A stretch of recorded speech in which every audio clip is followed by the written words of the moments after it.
Hello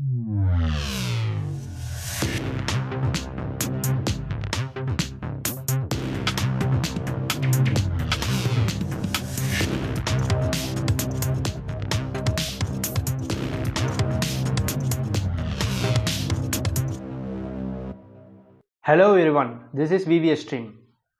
இந்த video ஒரு topic how to select a computer or laptop. இப்போ நம்ம ஒரு புதுசாக கம்ப்யூட்டர் இல்லை லேப்டாப் வாங்க போகிறோமோ அது எப்படி செலக்ட் பண்ணுறது, நம்ம தேவைக்கு ஏற்ற மாதிரி என்ன மாதிரி ப்ராசஸர் யூஸ் பண்ணலாம், என்ன மாதிரி மதர் போர்டு யூஸ் பண்ணலாம், என்ன மாதிரி கிராஃபிக்ஸ் கார்டு, என்ன மாதிரி ரேம் யூஸ் பண்ணலாம் அப்படின்னு சொல்லி இந்த வீடியோவில் நீங்கள் பார்த்து கற்றுக்கலாம். So first of all parts of computer. Basic 5 parts of the கம்ப்யூட்டர்னா mother board, processor, storage, RAM and graphics card. இந்த 5 இருந்தாலே ஒரு கம்ப்யூட்டர் வந்து நல்லா வேலை செய்யும். எக்ஸ்டர்னலாக நம்ம வந்து மவுஸ், கீபோர்ட், ஸ்பீக்கர் அதெல்லாம் நம்ம எக்ஸ்டர்னல் பர்பஸ்க்காக வாங்குறது. பட் இந்த பேசிக்ஸ் வந்து இது மட்டும்தான். கம்ப்யூட்டர்னாலும் சரி, லேப்டாப்னாலும் சரி, இந்த 5 மட்டும்தான் basics. So first mother board வந்து நம்ம ப்ராசஸர், ஸ்டோரேஜ் எல்லாம் பார்த்துட்டு கடைசியாக சொல்கிறேன். First processor. Intel processors, AMD ப்ராசஸர்னு சொல்லி நிறைய டைப்ஸ் ஆஃப் ப்ராசஸர் இருக்கு. இங்கே நான் கொடுத்துருக்க லிஸ்ட் வந்து common types of processor used. இந்த மிட் ரேஞ்ச் ப்ராசஸர் மட்டும் உங்களுக்கு வந்து லிஸ்ட் பண்ணியிருக்கேன். ஸோ நீங்கள் ஒரு டெஸ்க்டாப்போ இல்லை ஒரு லேப்டாப்போ வாங்குறீங்க அப்படின்னா 3 ப்ராசஸர், அதாவது கோர் i3, i5, i7 இது வந்து இன்டெலோட ப்ராசஸர்ஸ். ஸோ இதுக்கு முன்னாடி பென்டிஎம் டியூவல் கோர், பென்டிஎம் குவாட் கோர் அப்படின்னு சொல்லி ப்ராசஸர்ஸ்லாம் வந்திருக்கு. ஆனால் இப்போ இருக்கிற இந்த ரேஞ்ச், இந்த 2020ல் i3, i5, i7 பேசிக்காக யூஸ் பண்ணுறாங்க. i7க்கு அப்புறம் i9ம் வந்திருக்கு. ஆனால் நம்ம வந்து அது ரொம்ப காஸ்ட்லிங்கிறதுனால இதில் வந்து மென்ஷன் பண்ணலை. ஸோ இந்த 3க்கு என்ன வித்தியாசம், ஏன் வந்து i3, i5, i7லாம் கொடுத்துருக்காங்க, ஏன் இடையில i4 காணோம், i6 காணோம்? ஸோ இதை தான் இந்த வீடியோவில் பார்ப்போம். ஃபர்ஸ்ட்டு வந்து இன்டெல் i3 ப்ராசஸர். இது வந்து ஒரு இன்டெலோட சிப் செட். இதோட ப்ராசஸிங் ஸ்பீட் வந்து 800 Hz to 4 GHz. அதாவது இந்த ப்ராசஸருக்குள்ளலாம் நிறைய டிரான்சிஸ்டர்ஸ் யூஸ் பண்ணியிருப்பாங்க. டிரான்சிஸ்டர்னால் ஒரு ஸ்விட்ச் மாதிரி நினச்சிக்கோங்க. அந்த ஸ்விட்ச் வந்து 800 தடவை வந்து ஆஃப் ஆகி ஆன் பண்ணும் அப்படின்னு சொல்லி சொல்கிறாங்க. ஸோ i5ல வந்து அதோட ப்ராசஸிங் ஸ்பீட் ஹையாக இருக்கும். அதாவது 1.06 to 4.2 GHz. இங்கே பார்த்தீங்கன்னா உங்களுக்கு அது தெரியும். ஸோ i7 கம்பேர் பண்ணுறப்போ i5 கம்மி தான். ஸோ இந்த i7 ப்ராசஸர் வந்து 1.5 GHzலேருந்து 5.1 GHz வரைக்கும் ஆப்ரேட் ஆகும். கம்பேரேட்டிவ்லி i3யோட i5 வந்து பெட்டர், i5யோட i7 பெட்டர். நீங்கள் i9 கன்சிடர் பண்ணிங்கன்னா அது i7ஓட பெட்டராக இருக்கும். பட் i9 வந்து இன்னும் ஸ்டேபிளான வெர்ஷன்ஸ் வந்து ரிலீஸ் பண்ணலை. அது வந்து எக்ஸ்பிரிமெண்டலாக தான் இருக்கும். ஸோ வந்து ப்ராசஸிங் ஸ்பீட் கம்மியாக இருக்கலாம், இல்லைனா ப்ராசஸர் ஓவர் ஹீட் ஆகலாம். ஸோ வந்து அதெல்லாம் நம்மளுக்கு தேவையில்லை. ஸோ இந்த i3 ப்ராசஸர் எதுக்காக யூஸ் பண்ணுவோம்? சாதாரண ப்ரோக்ராமிங், உங்கள் லோ லெவல் ப்ரோக்ராமிங், அதாவது சாதாரண ஜாவா ப்ரோக்ராமிங், பைத்தான் ப்ரோக்ராமிங் அந்த மாதிரி பர்பஸ்க்கு, ஸ்கைப் வீடியோ காலிங் பர்பஸஸ்க்கு எல்லாம் உங்களுக்கு ஆன்லைன் கிளாஸ் அட்டன் பண்ணுறதுக்கு தேவையான ப்ராசஸ் எல்லாமே கோர் i3 வந்து பண்ணும். இது வந்து எந்த ஜென்ரேஷன் வேணால் யூஸ் பண்ணிக்கலாம். Preferable 6th to 10th generation மட்டும்தான் யூஸ் பண்ண முடியும். ஸோ i3ல 5th ஜென்ரேஷனுக்கு முன்னாடி யூஸ் பண்ணுறீங்க அப்படின்னா அதுக்கு நீங்கள் பென்டிஎம் குவாட் கோரே யூஸ் பண்ணிக்கலாம். ஆக்சுவலாக ப்ராசஸர் மேனுஃபேக்சர் பண்ணுறப்போ ஃபஸ்ட்டுலேருந்து 5th ஜென்ரேஷன் வந்து எக்ஸ்பிரிமெண்டலாக தான் இருக்கும். So 6th to 10th generation மட்டும் எப்பயுமே ப்ரிஃபர் பண்ணுங்கள். அடுத்து i5ல பார்த்தீங்கன்னா medium level programming, so and low level video editing, நம்ம இந்த மாதிரி யூடியூப் வீடியோஸ் பண்ணுறது, ஷார்ட் ஃபிலிம்ஸ் பண்ணுறது, அதுக்கெல்லாம் அந்த i5 ப்ராசஸரே போதும். அது வந்து பெஸ்ட் லெவலாக அவங்களுக்கு வந்து வீடியோ எடிட்டிங் பண்ணி கொடுக்கறதுக்கு வசதியாக இருக்கும். இதே மாதிரி i7 ப்ராசஸர் எதுக்குன்னா multi tasking, several process single டைமில் பண்ணுறதுக்கும், ப்ரோக்ராமிங் ஹை லெவலில் பண்ணுறதுக்கும் யூஸ் ஆகும். மீடியா எடிட்டிங், கல்யாணத்துக்கு விசேஷத்துக்கெலாம் பண்ணுற வீடியோ எடிட்டிங், அந்த மீடியா எடிட்டிங்கில் i7 ப்ராசஸர் தான் மோஸ்ட்லி யூஸ் பண்ணுவாங்க. அடுத்து ஹை அண்ட் கேமிங் i5லே பண்ணலாம். பட் i7ல கேமிங் பண்ணால் தான் உங்களுக்கு பெஸ்ட் பர்ஃபார்மன்ஸ் கிடைக்கும். ஸோ இந்த cost of the i3, i5 and i7 வந்து இங்கே உங்களுக்கு கொடுத்துருக்கேன். 6th ஜென்ரேஷன்லேருந்து நான் 10th ஜென்ரேஷன் ப்ரிஃபர் பண்ண சொன்னதுனால 6th ஜென்ரேஷனோட காஸ்ட்டையும் 10th ஜென்ரேஷனோட காஸ்ட்டையும் இங்கே கொடுத்துருக்கேன். ஸோ 6th ஜென்ரேஷன் வந்து 9370. நீங்கள் டெஸ்க்டாப்பில் வாங்குறீங்க அப்படின்னா அந்த காஸ்ட்டை வந்து கன்சிடர் பண்ணிக்கோங்க. நான் வந்து லேப்டாப் தான் வாங்க போகிறேன் அப்படின்னா உங்களோட பெஸ்ட் ஃபார் டாஸ்க்கை பார்த்துக்கோங்க. எது ப்ரோக்ராமிங்க்கு தேவையா, ஆன்லைன் கிளாஸுக்கு தேவையா, இல்லை வந்து வீடியோ எடிட்டிங், ப்ரோக்ராமிங் ஹை லெவலில் பண்ணணும் தேவையா, இல்லை கேமிங் வேணுமா, அதை பொறுத்து உங்கள் ப்ராசஸர் சூஸ் பண்ணி அதை பேஸ் பண்ணி லேப்டாப் சூஸ் பண்ணிக்கோங்க. ஸோ இந்த காஸ்ட் வந்து இங்கே கொடுத்துருக்கேன், இதெல்லாம் பார்த்துக்கோங்க. ஸோ i7ஓட காஸ்ட் பார்த்தீங்கன்னா 35,000 வந்துடும். இந்த காஸ்ட்டுக்கு வந்து 10th ஜென், இந்த காஸ்ட்டுக்கு வந்து நீங்கள் ஒரு i3 நல்ல லேப்டாப்பே வாங்கிடலாம். அந்த அளவுக்கு ப்ராசஸிங் ஸ்பீட் அதிகம். அதனால தான் இது வந்து காஸ்ட் வந்து கூடிக்கிட்டே போகுது. கம்பேரிட்டிவ்லி இதுக்குள்ளே ஏன் இவ்வளோ காஸ்ட் மாறுது, எப்படி இவ்வளோ ஸ்பீடாக இருக்குது அப்படின்னா, இதில் வந்து பில்லியன் ஆஃப் டிரான்சிஸ்டர்ஸ் யூஸ் பண்ணியிருப்பாங்க. ஃபார் எக்ஸாம்பிள், நான் சொன்னேன்ல ஸ்விட்ச் அப்படின்னு சொல்லி, i3ல வந்து 5 ஸ்விட்ச் இருக்குது அப்படின்னு வச்சுக்கோங்களேன், i5ல வந்து 10 இருக்கும், i7ல வந்து 20 இருக்கும். ஸோ அந்த ஸ்விட்ச் ப்ராசஸ் வந்து வேகமாக பண்ண நம்மளுக்கு வந்து ப்ராசஸிங் ஸ்பீட் வந்து கூடுது. நெக்ஸ்ட் நம்ம வந்து AMD ப்ராசர் இருக்குது. ஸோ AMD ப்ராசரில் நிறைய வெரைட்டிஸ் ஆஃப் ப்ராசர் இருக்குது. அதாவது i3, i5, i7 கம்பேர் பண்ணுற மாதிரி Ryzen 3, Ryzen 5, Ryzen 7 சொல்லுவாங்க, RYZTN Ryzen. ஸோ அந்த மாதிரி ப்ராசரை நீங்கள் ப்ரிஃபர் பண்ணுங்க அப்படின்னா உங்களுக்கு வந்து பெர்ஃபார்மன்ஸ் நல்லா இருக்கும். ஸோ நெக்ஸ்ட் வந்து ஸ்டோரேஜ். நம்மளுக்கு ப்ராசஸ் செலக்ட் பண்ணதுக்கப்புறம் ஸ்டோரேஜ் தான் பார்க்கணும்.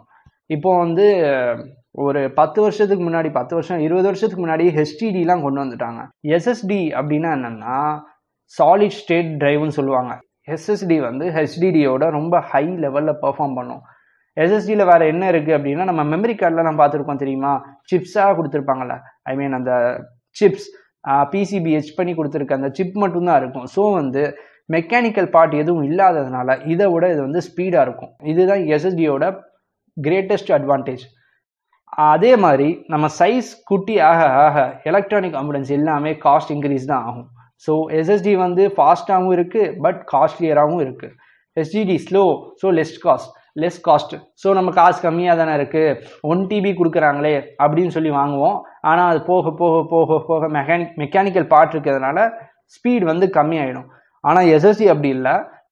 ஸோ அடுத்து வந்து இதோட டைப்ஸ் SATA 3.0, SATA 3.0 அண்ட் M-SATAங்கிறது SATAவோட ஒரு பின் டைப்புன்னு சொல்லுவாங்க. இந்த M.2 இருக்குல்ல, இங்கே இது வந்து SATA தான்.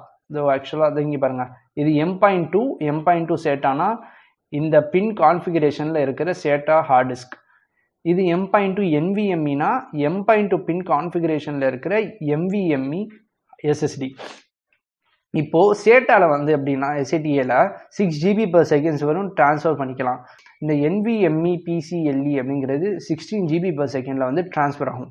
இதை விட இது வந்து 2.5 டைம்ஸ் கூட அதிகமாகவே இருக்குது.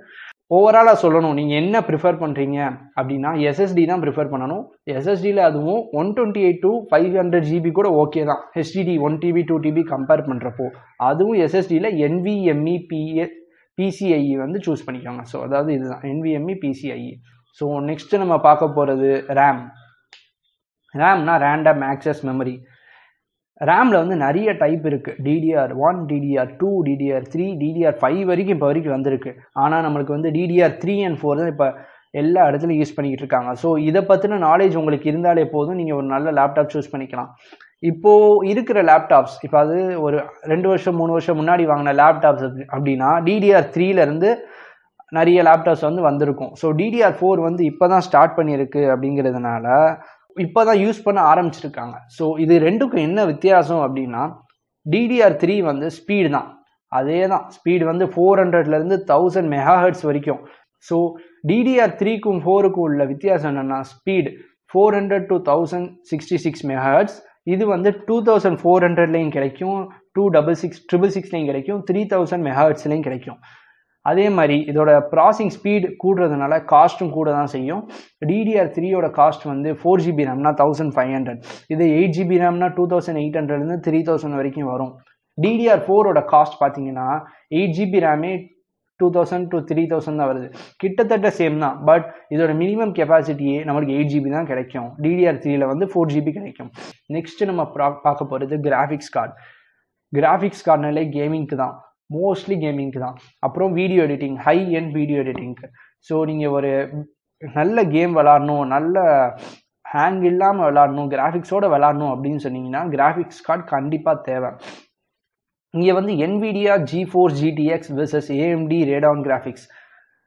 NVIDIAக்கும் AMDயும் ஆப்போசிட்டாக சொல்லலாம். ஆக்சுவலாக இன்டெல் AMD மாதிரி NVIDIA AMD, ஆனால் இன்டெலும் NVIDIAவும் ஒன்றும் கிடையாது.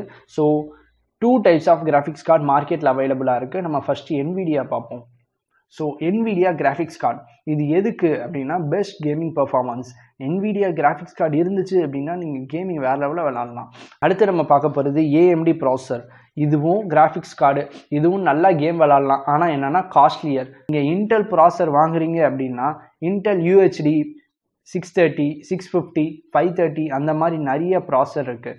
அதே மாதிரி வேகா எக்ஸ் அப்படின்னா வேகா எக்ஸ் வந்து AMD ப்ராசஸரோட ஒரு கிராஃபிக்ஸ் கார்டு, அது இன்பில்ட்டாக இருக்கும், நீங்கள் தனியாக வாங்க தேவையில்ல. ஸோ எந்த மாதிரி ரேடான் எல்லாம் NVIDIA கிராஃபிக்ஸ் கார்டு வாங்கலாம் அப்படின்னு சொல்லி கேட்டால் AMD ரேடான் RX 570, 560 இது வந்து minimum basic level. NVIDIA GeForce MX 250, 350ங்கிறது ஃபர்ஸ்ட் வெர்ஷன். அடுத்து AMD RX 5600, 5700 இது வந்து latest version of Radeon graphics from AMD company.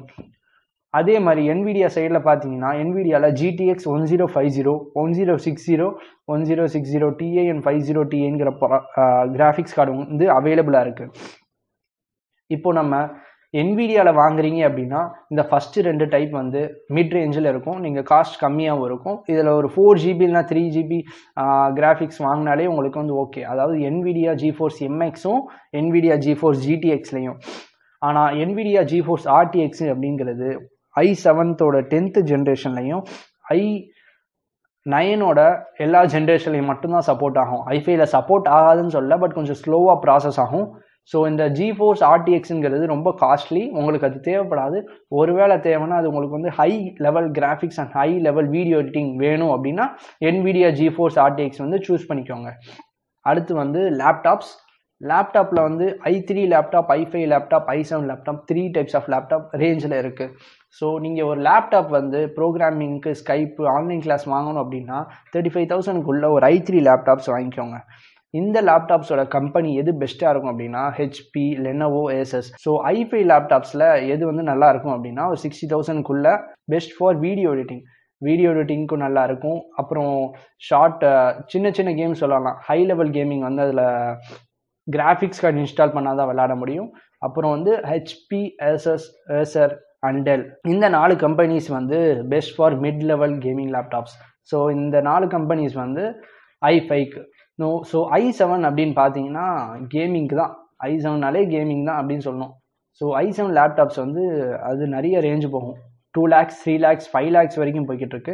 நான் உங்களுக்கு வந்து அண்டர் 1.5 lakhsக்குள்ளே சொல்கிறேன். கேமிங்கு, அப்புறம் மல்டி டாஸ்கிங், அப்புறம் ஹை லெவல் வீடியோ எடிட்டிங் சொன்ன மாதிரி. இதில் கேமிங் லேப்டாப்பில் பெஸ்ட்டாக இருக்கிறது MSI தான். ஃபஸ்ட்டு இருக்கிறது MSI. அடுத்து ஏசரில் இருக்குது. ஏசர் வந்து செகண்டு. அடுத்து Asus, Lenovo, Dell. இதில் HP ஏன் இல்லைன்னா ஹை லெவலில் வந்து HP லேப்டாப்ஸ் வந்து ப்ரொவைட் பண்ணுறதில்ல. அதே மாதிரி லோ லெவல்ஸில் வந்து MSI இருக்காது. ஸோ இந்த வீடியோ அவ்வளோதான். இந்த மாதிரி லேப்டாப்ஸ் எப்படி சூஸ் பண்ணுறது அப்படின்னு சொல்லி உங்களுக்கு இப்போ தெரிஞ்சிருக்கும்னு நினைக்கிறேன். உங்களுக்கு ஏதாச்சும் டவுட் இருந்தால் கமெண்ட் செக்ஷனில் கமெண்ட் பண்ணுங்கள். ஸோ தேங்க்யூ ஃபார் வாட்சிங் the video. Subscribe to my channel. Thank you.